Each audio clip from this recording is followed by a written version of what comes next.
what everybody doesn't know here today is that this conference is probably inspired. I would say this is Todd's conference. And the reason I would say that is, he's number one of one for me. As far as all of us have people,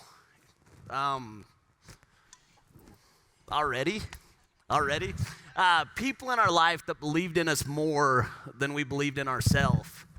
And that was Todd and Andy, for me and Chelsea. When it was 2007, and the world had just ended financially. And I worked for this little company that went bankrupt, and we were doing door-to-door sales. And in the course of a month, lost all of our savings. The people that we worked with, no one could get paid. The company had gone out of business. And we were in a house that we were building a house, and just got caught in the financial cycle, and we were underwater. And so in the course, at a 24-year-old, it was a really scary time. And I remember meeting with Todd, and he just said, "No, you got this," and he just believed in me. And that was, I worked with Todd for, still work with him, but worked with him for 17 years, and just had a front row seat at how to live an abundant life. And so for me, it's a gift. Any time that we're, doing meetings, we get to, invite who we want to invite. And I'm always inviting Todd because it's a story that needs to be told. And so this is a real treat for me. And so thank you for coming always when I ask. And I really do love you like a brother. So love you too, Casey. Anyway, we're going to get into some of the stuff that I know these stories. You guys don't know these stories, and they're so fun to talk about. But I want you to talk about your dad, and specifically being 21 years old and going to college. And I want to start there because this is the entrepreneurial journey. And so go back to that time. And when I got the lessons you learned, and also just kind of Yeah. So first of all, I don't know why I need to say this, but my wife's sitting right there. What did I tell you this morning, or was last night? I was walking down the steps of our house alone. I don't know. I was just kind of wandering because I had nothing to do. Anyway, the thought just hit me if I didn't have Andy in my life, I'd have no purpose. So I just wanted to say that again to my wife because she's so, Andy is amazing. Truly amazing. And I love her to death. So I didn't want to forget to say that. And I didn't tell her during the day because she was so busy. And then finally last night, I'm like, oh man, I remembered. Anyway, sorry about that. I kind of get distracted at times. But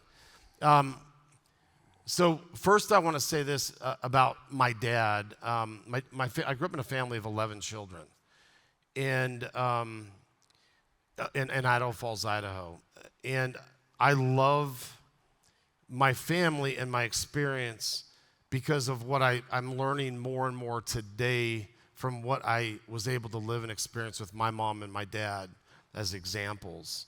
Now, when I got off my mission, interestingly, I had a mission president that was that person to me that said, you've got something special. You can create something special. In fact, I demand when you get off your mission that you build something special that will impact a lot of people's lives. You need to do something big and great. Didn't know what that was at the time, but that was kind of his mandate to me. And through my life, by the way, would periodically call me and say, hey, I hear what's going on. You're not doing enough. You have more in you. You're slacking, and in all areas. I mean, he was a kind of a tough person that way. But so when I get off my mission, I kind of have this mindset that I'm going to start a business or do something impactful. I get home, and I think it's 2 days after I show up or get released from my mission. I'm sitting with two of my sisters and my mom at the kitchen table, and we're just chatting, and one of my sisters asked, well, now that you're done with the mission, like, what's next? Well, I kind of throw out this, idea and concept of I'm going to start a business. And I did have a couple little ideas, and I'm going to start making money, and this is how it's going to work. And anyway, talking about, my future and money and business. And my sister starts crying. And I'm a little bit confused, and my mom gets a little upset, and I'm super, super confused. And my mom, was my mom or my sister said, "You haven't changed a bit. Why, you didn't change at all in your mission. You're talking about business and, starting a business and making money right now. You just got home from your mission." And my perspective was, well, I'm released. I'm moving on. It's time to charge hard, because that was the mandate from my mission president. So my father comes home from work. He's an orthodontist, middle of the day, and what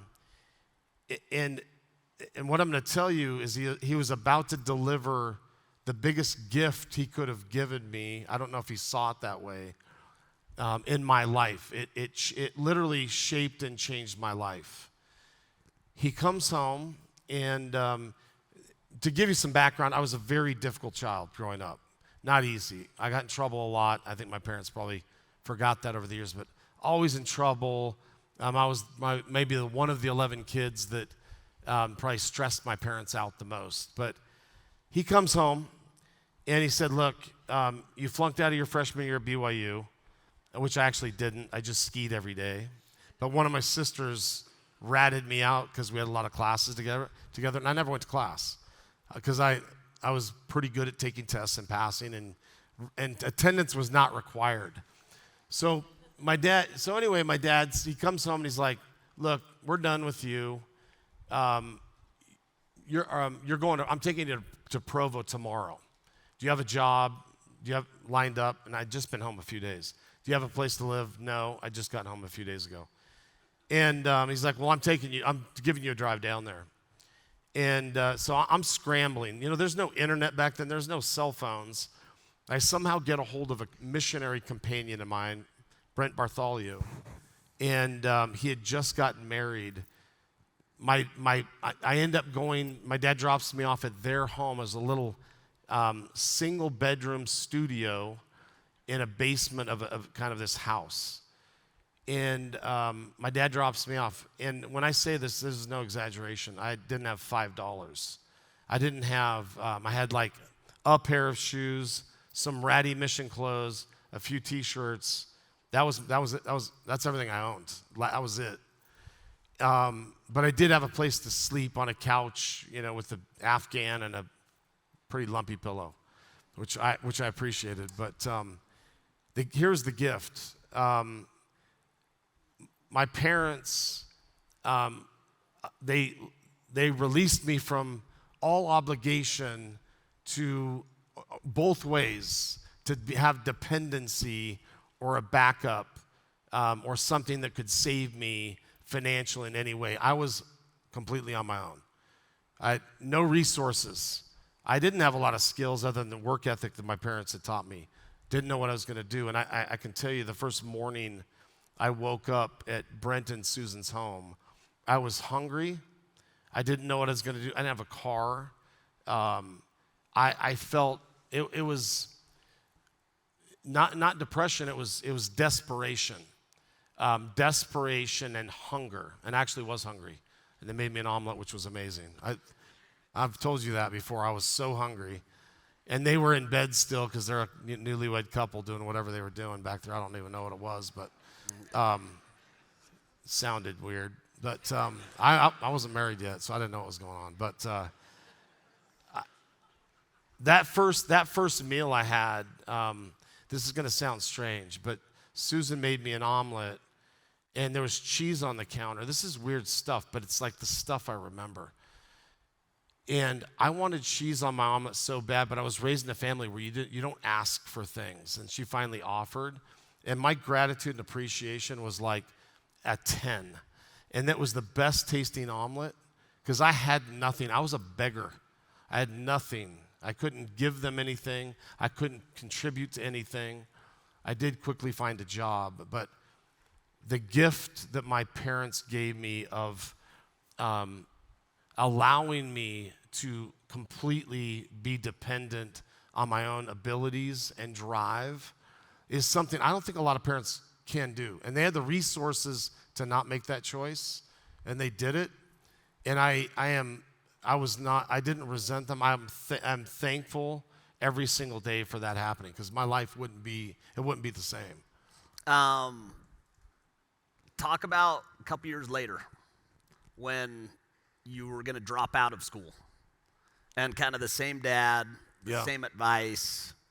Like, what was kind of the lesson? You know what I mean? When you had decided you're going to drop out, you're going to go full time and start a business, and he kind of freaked out a little bit. Yeah. You know, he was like, "Did I go too far?" Yeah. So these moments kind of defined my life and my career, and there've been many of them. But I had started a company. First of all, I started sheetrocking right after I got home. Learned to do that and I did that with Brent. Then I started a little house cleaning business in Provo, and I'd hurt my shoulder, so I couldn't sheetrock anymore. And the house cleaning was good, but not great. And you know, through a series of events, I started a little pest control marketing company. And no one was doing door-to-door at all. There was no solar, no pest, no smart home, no security, no satellite. None of that was happening. So it was a tough go, because one, people in this room, had you been there back in those days, would have said, who would ever go sell door-to-door? You can't make money doing that. Who would open their door to that? But I had started this company, and I was doing fairly well, and enough that I had enough money that I'm like, this is the start of whatever I'm gonna. Just had it. I knew it in my gut.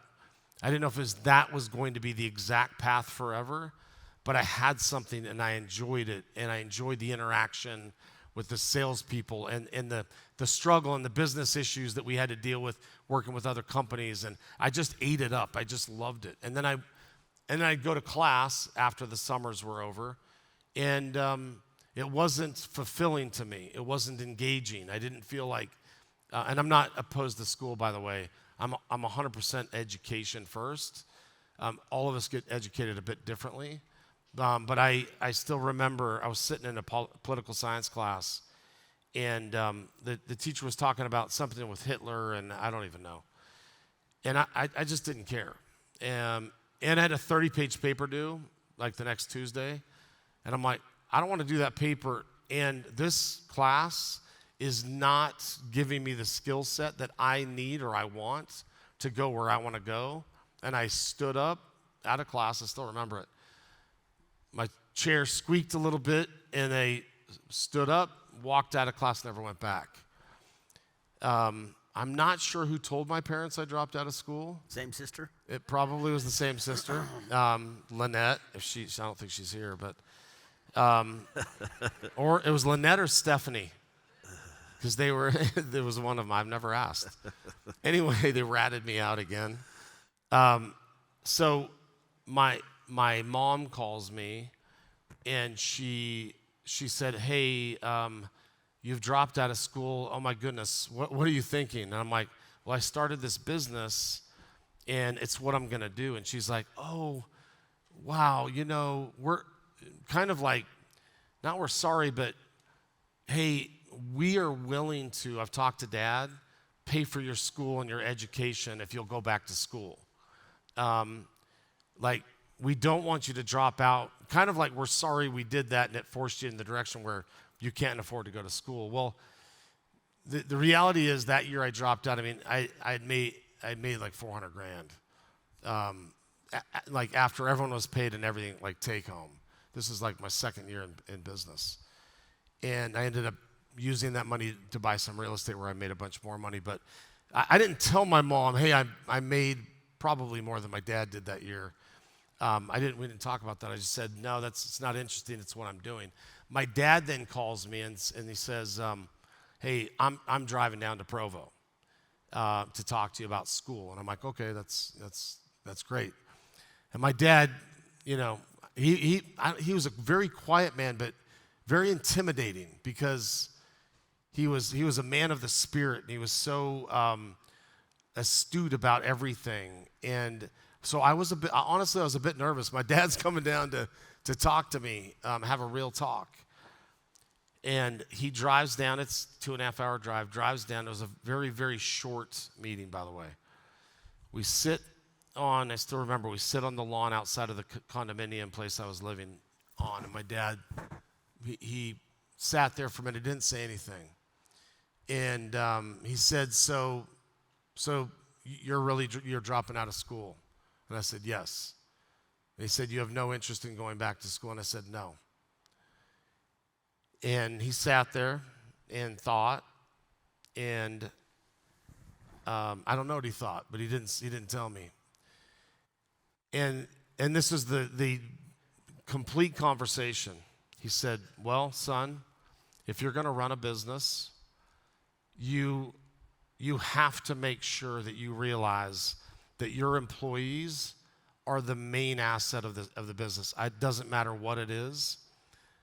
They are the main asset. They are the driver of success, and you must treat them like gold. That is mandatory. Secondly, you have to provide the best service that you possibly can. No matter what you're doing, your customers deserve that you excel in how you treat and deliver service to them. And he said, if the profit, the income, that'll be a byproduct. That'll work itself out. If you focus on that, you've failed. And my dad stood up. I stood up. He gave me a big hug, side hug though. It was a side hug, we didn't full on hug in my family. It was side hugs. But side hugged me and said he told me he loved me, and he drove off. And that was the whole conversation. And and by the way, when my dad told me, he was staring, my dad had really blue eyes, staring deep into my soul when he was telling me this. This was not a casual conversation. He was dead serious about this. And anything my dad did, he was serious about it, and he meant business.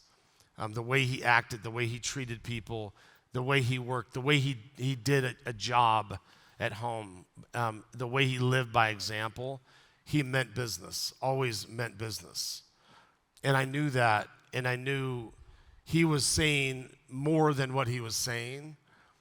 He was committing me to that. He was making sure that I knew that he expected that out of me in a way that it literally sunk into my heart and my soul. And one of the best lessons in life ever, that little conversation.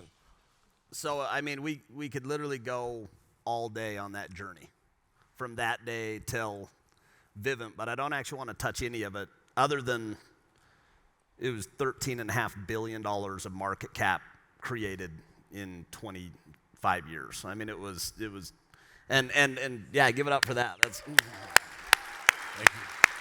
and hundreds of thousands of people that were able to experience being treated like gold.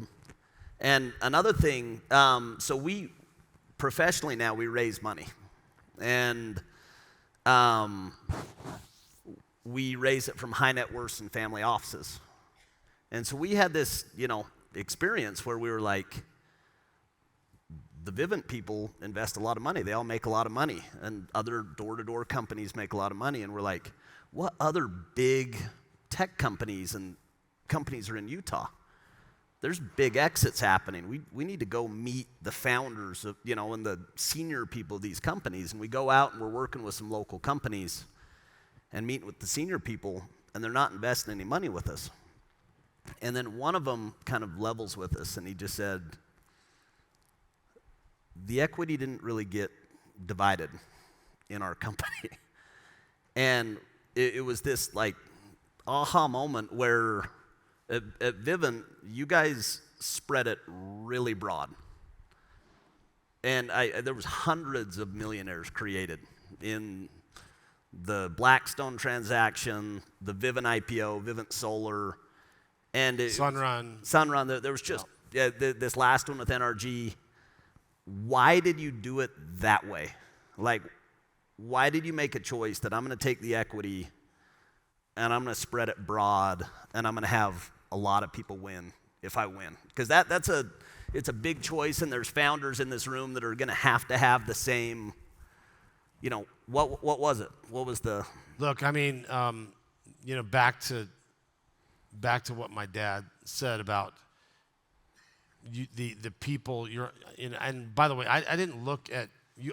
You know this. I didn't look at you as an employee. I didn't look at people that worked in the call center as an employee. They're people I worked with. They're people that I battled with and battled, other, issues with.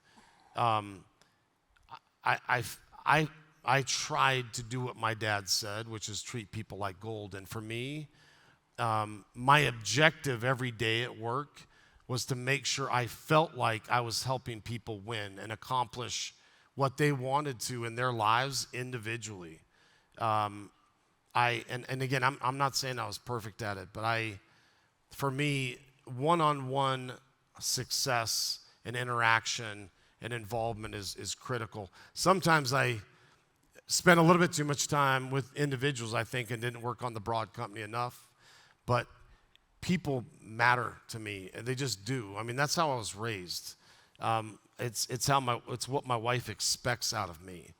So when any time that we were building a business or making runs or involved, it was mandatory in my mind that if I won, we all won.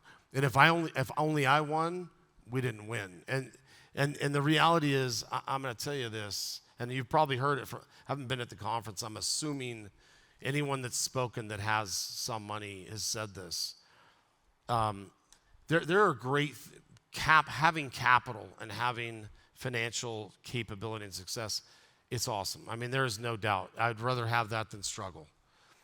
But having lots and lots of money and more than everyone else, there is a limitation on how much happiness or assistance in happiness that financial success can give you.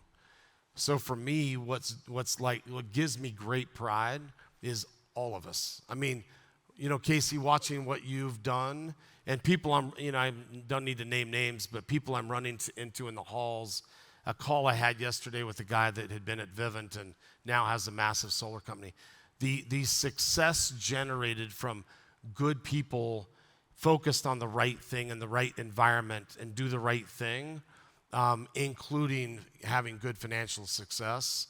But that's the only thing that matters. That's all that matters. That's the win.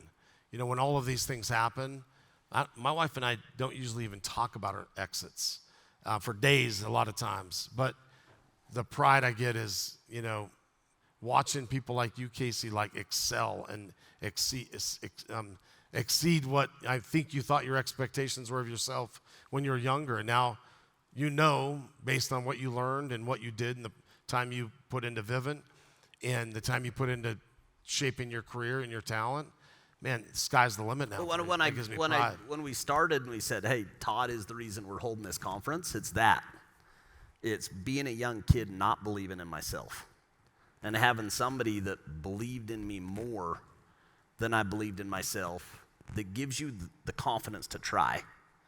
And also just a mentor along the way. I mean, this is switching gears a little bit, but the theme of we wanted to make sure with this conference that it was holistic, because that's just how life is. Life is everything, God, the community, your money, your finances, it's all the same thing. It all works together. And Chelsea's on the front row, but I remember when we met you and Andy, one of the things that I was struck by was that you guys were still in love. Like, you guys loved each other.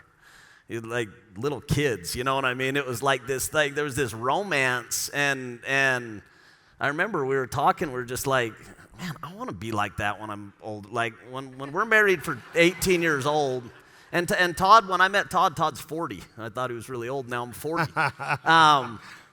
But I remember just saying, like, man, they have like a really special marriage. They're really like sweet to each other, and they're like, and they talk about things. And when we came to work for Todd, it wasn't meeting just with Todd. Like, Andy was in the room till daylight. Yeah.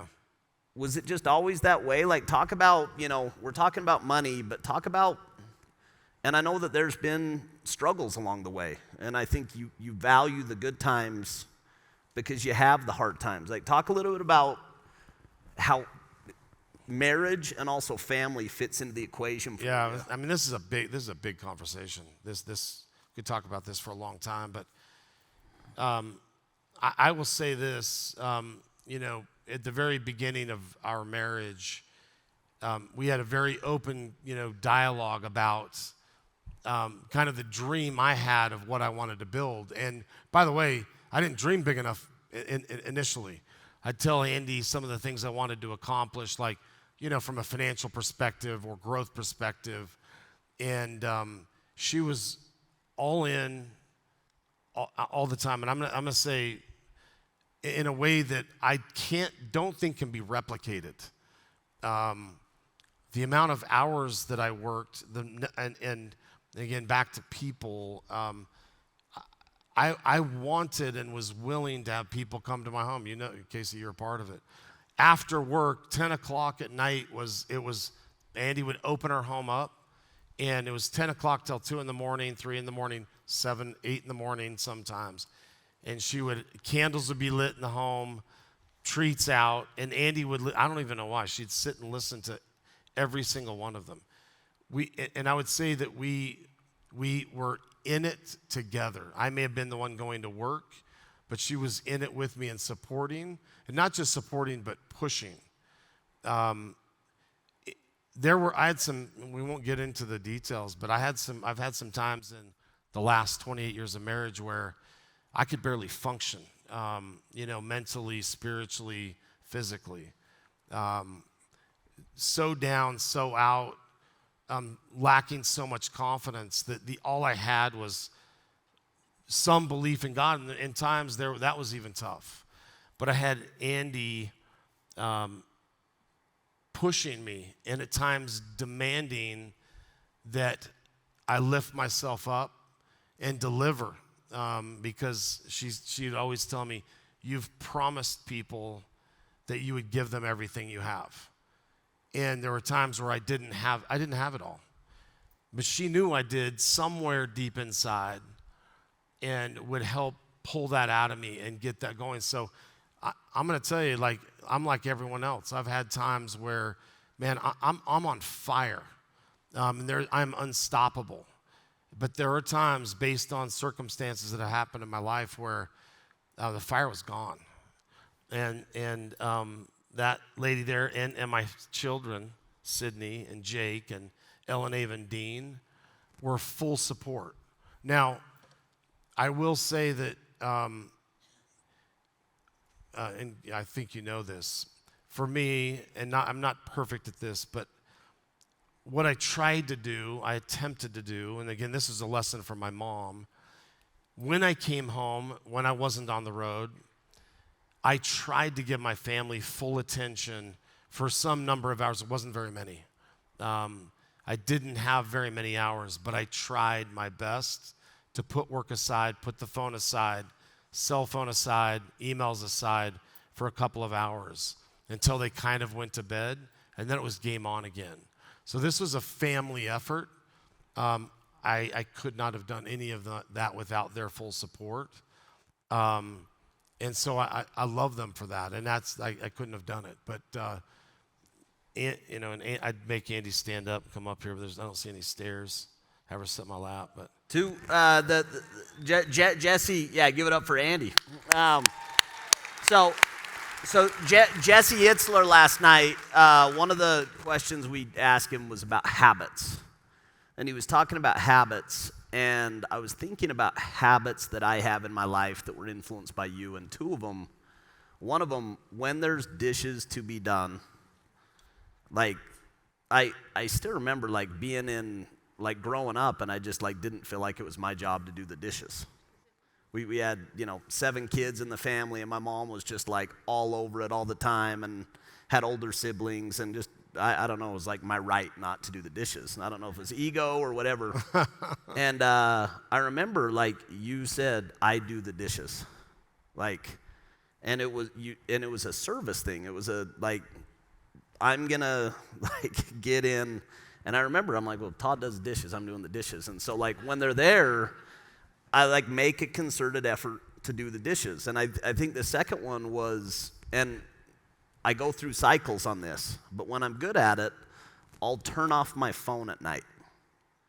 And that's when I'm the best version of myself, is when I'm present. And that was something that you told me that your mom had kind of got after you at one point. Maybe share a little bit on that and kind of how it impacted how you raised your kids. I'm going to try to tell this quick because our time's, we're clipping. We're tight.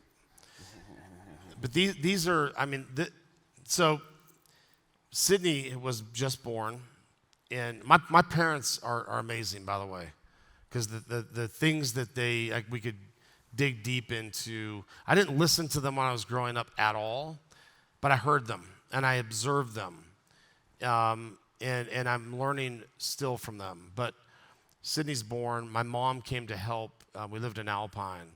My mom came to help out the first couple of weeks with Sydney because we didn't know how to take care of kids. Cell phones had just come out, and I had this big Motorola phone. It was a flip phone. I loved it. I loved opening it. It was like I was addicted to it. I could flip it open.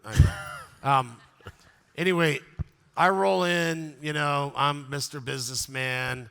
I roll in, walk in the house. My mom was in the kitchen behind the counter, doing, what do you do with kids? Kind of like that kind of thing, like whatever, rocking her. And I'm doing business, important business, and making some money on my phone, I'm so important. That's what she's hearing. That's not what I'm saying. I'm so cool. I've got a phone. And my mom's just staring at me.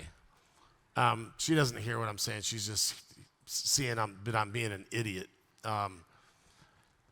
Anyway, I hang up, got my deal done, clip my phone. All right, I probably shut it like this, fripp, in the pocket because it was cool.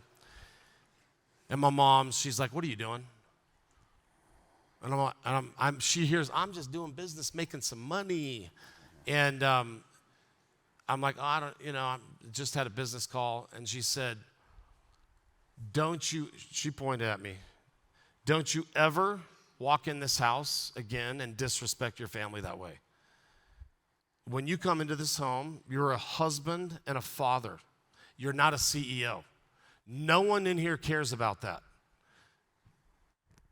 She walked away. And Andy's sitting there. That was, how old are you, Sid? 25? That was 25 years ago. I do not believe in 25 years I've walked into her home on my cell phone, on a call. I many times drove up into the driveway on a call, finishing the call with my kids banging on the window desperately, and I'm like, because I didn't want to disrespect my family walking into the home, walking past the dishes, walking past dinner being made, being able to help, not focused on them. It was one of the greatest lessons that my mom could have given me, ever gave me. And I believe that's one of the things that helped. It was in the home. Where would I put my phone, hon? When I came inside? In the what? In the bathroom on the counter. I would literally go put my phone away, not in my pocket, on the counter, and let it sit for some number of hours, kind of the same process, to try to be engaged. Was I perfectly engaged? No, but I attempted.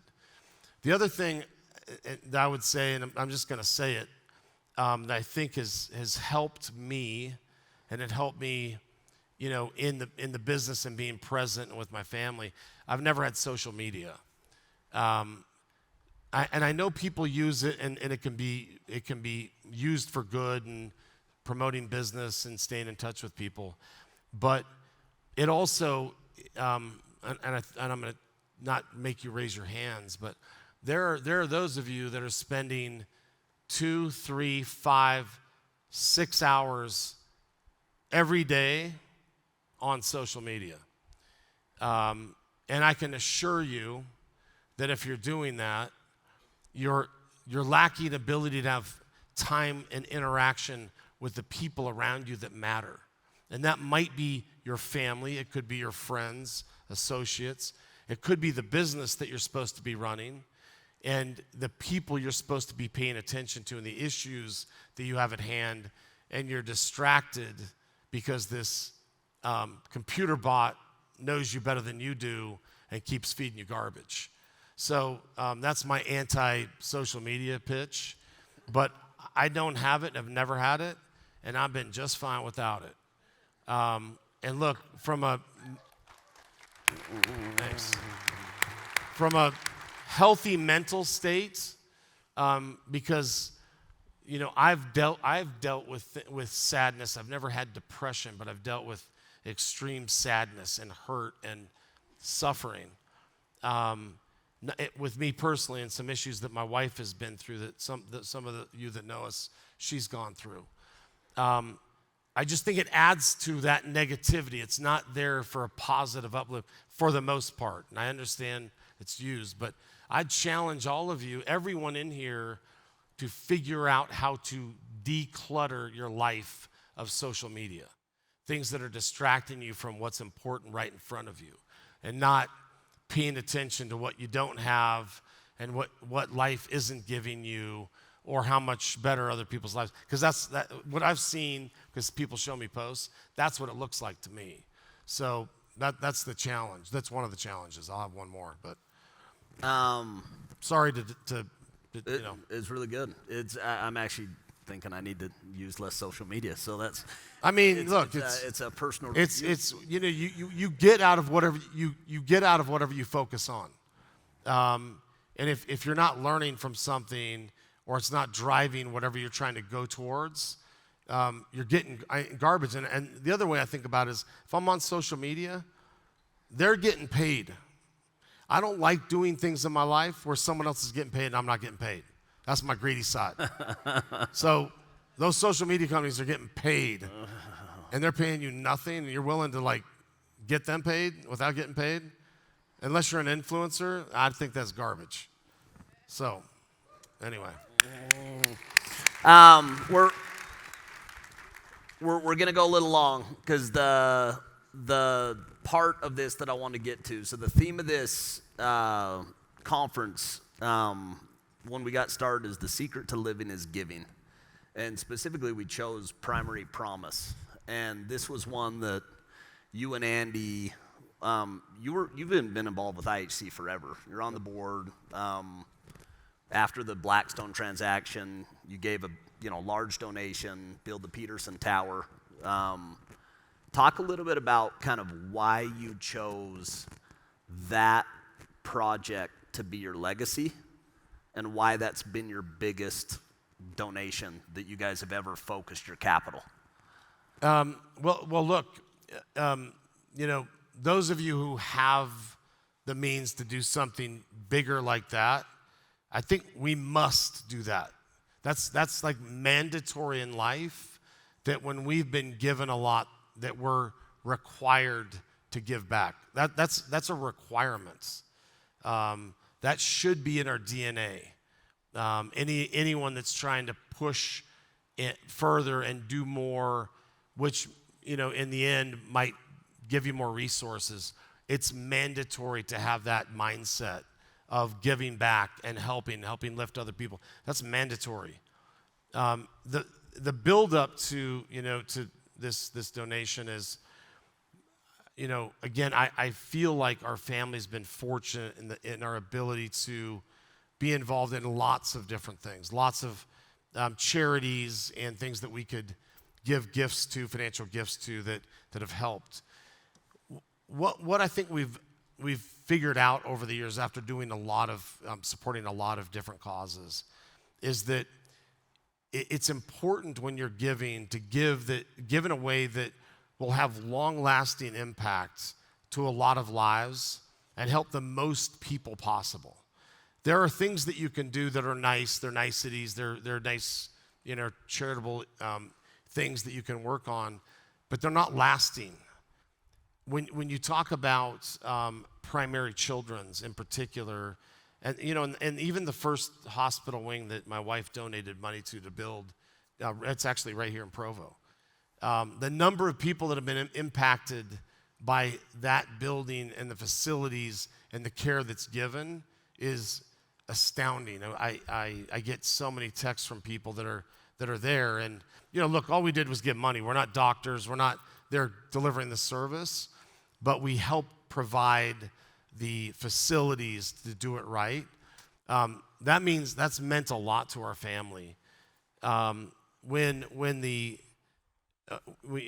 primary children's hospital was announced, and we heard that the Millers were going to support that with a $50 million donation, that's just astounding. That's leading from the front for the state of Utah as an example, as a family that is saying, hey, look, we're not just saying do what's right, do what will impact others. We're going to do it, and we're going to make that happen. So Gail Miller reached out through her team, and they kind of prepped us for what they were going to be asking for. And my wife and my family, we sat down, we had a little presentation on our table, and we had a big conversation over what do we want to do from an impact perspective, from a giving and charitable contribution perspective with our family for our future. And we really went through the process of, is this something that we want to support? How is this going to impact the community? How could this change people's lives? And the answer was, this we're interested. We want to do this. We think we want to do this. Well, Andy and I drove up to Salt Lake, and we went to Gail Miller's home. It's a big, huge condo. And we sat down, and it was like super formal. It was beautiful. It was amazing. And they had a big presentation. Some people from IHC had a presentation. And then we had scones, these big, remember those big scones?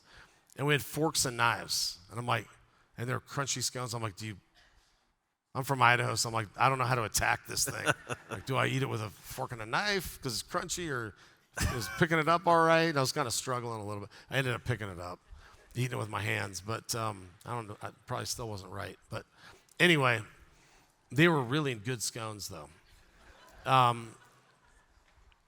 The presentation starts, and they're flipping through a few, parts of the presentation, and Andy starts bawling, like tears streaming. And anyway, they actually were asking for $25 million, if you remember, Andy, and which is that's a big, even for us, it's a big contribution. That's a big commitment. And so anyway, Andy's crying. She's tears are streaming based on the presentation and what they're showing, and some of these children and the benefit and the care that's being delivered and the impact that it's having, and it could have. She's crying. They keep going. They're just charging. They're just going to close this. They want to finish this presentation. So I stopped them and I said, "Hey, look. I think it's a yes." My wife's bawling. Why don't you stop right now and just ask her if she wants to do this? Because I think she's all in. She's bawling. Like, they obviously don't know how to do sales. It was like the deal was done. If y'all do sales and someone says yes, you don't keep going. You don't keep selling. You close. I know that. So anyway, and that's exactly what I said to them. And I helped them ask Andy if that was what she wanted to do. She ended up, there was another project that needed to be funded of $10 million, and she ended up committing to donate $35 million instead of $25 million. So,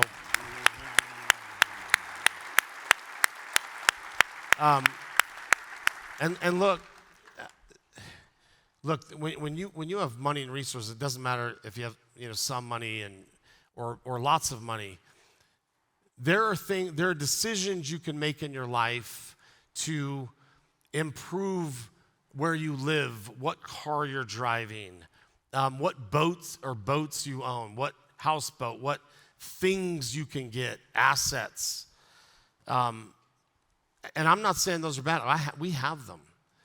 But if along the way in the journey that you're making, you're not giving in a way that stretches you, that maybe even stresses you out a little bit along the way, you're not going to be in a mindset when the bigger impactful things come and you have the resources to give, you're probably not going to. Life doesn't usually work like that. You build the muscle of giving just like working out. It doesn't happen in one exercise.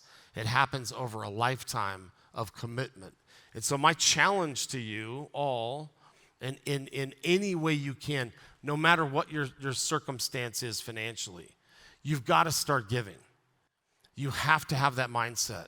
Sometimes it's as simple as, and some of my favorite, at the gas station. I've never worked at a gas station. I've actually been intrigued by work. I like the social aspect of gas stations.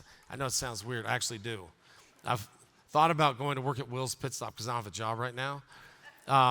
It's my favorite spot. And I think I could improve sales of all the. I'm so weird. But I don't. Would you let me work there? I don't know. I don't even care if I get paid. But when I go to I'm just gonna tell you, when I go to the gas station, I always pay with a $100 bill. Sometimes it's more, but always with a $100 bill.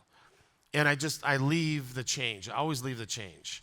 I've been doing that for so many years. And Andy and I, this isn't to brag, it's to tell you that, and again, this is back to my mission president and my parents. They were very giving of time, not necessarily money, because it's not just money, it's time. But you've got to start that muscle of giving, and you've got to do it in a way that challenges you and pushes you, and maybe, again, like I said, stresses you out. So start it now, do it now. If you have the resources, big resources, we're trying to raise a lot of money for this hospital. It started out at a big number, like $300 million, and ended up being $600 million. That's the overall goal that IHC is trying to raise for this hospital.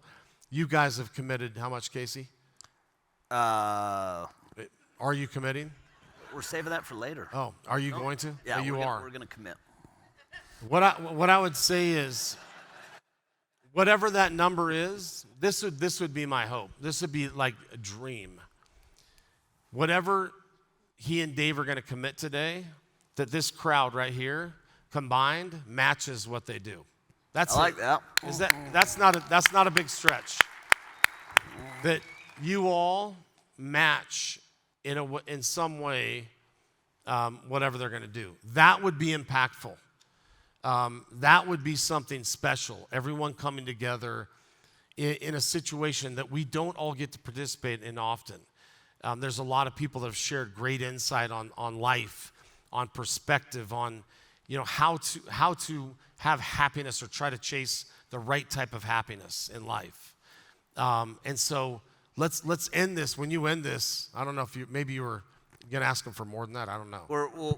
We're asking now. I think the theme of this thing and the reason that we want you to come is, one, you built a tremendous life for yourself by being productive, by being prudent, by working hard, and you build a lot of wealth.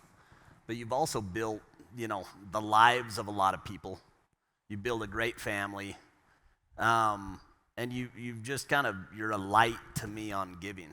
My life is shaped on a daily basis on these habits of giving. I carry around a bag with $100 bills because I saw you doing it. And I give it away, every time I have the chance, and it's changed my life. It's these special moments that I get on a daily basis that are magical for me. And so, you know, the ask to everybody, and you know, we'll finish it with this.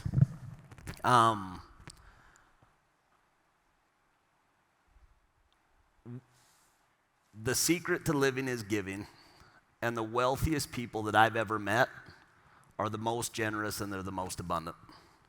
And I don't know how it works, but you won't be less wealthy by giving. It just comes back to you, and it comes back to you in ways that you can't quantify in a spreadsheet. And so I want to tell Todd thank you, and if anybody in this room, if you've had a personal interaction where he's touched your life, maybe cheer extra hard, but let's tell Todd thanks together. Thank you for your time. All right, brother.